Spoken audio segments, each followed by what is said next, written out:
உன்னிடமே கடவுள் வந்தால் பிறகு உனது உலக பிரச்சனைகள் பிரச்சனையாகவே இருக்காது. கடவுள் இன்னும் எல்லாவற்றையும் தூக்கி சாப்பிட்டு விடும் இல்லையா? இறைவன் முழுமையான சர்க்கரை என்கிறார் சுவாமிகள். முழுமையான சர்க்கரையை சாப்பிட்டு கொண்டிருக்கிறவனுக்கு காப்பியில கலந்த கொஞ்சம் சர்க்கரை, கசப்போடு சேர்ந்த சர்க்கரை அவ்வளவா ருசிக்காது என்பதை போலத்தான் இறைவன் அதை முகமது நபிகளும் சொல்கிறார்.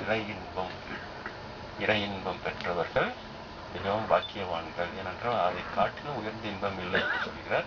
பேசுகிறான், கோடி காட்டி விட்டுகிறார். Not this one, it is entirely different என்று சொல்லிவிட்டு போயிருக்கிறார். நாட் திஸ் ஒன், இந்த உலக விஷயங்கள் எது எடுத்தாலும் அது கிடையாது, ஆனால் இட்ஸ் என்டையர்லி டிஃபரண்ட் ஒன். அது உபநிஷத்துக்களும் நேதி என்று சொல்லி, நேதி இது இல்லை என்று தள்ளிக்கொண்டே போ. உன்னிடமே கடவுள் வந்தால் பிறகு உனது உலக பிரச்சனைகள் பிரச்சனையாகவே இருக்காது.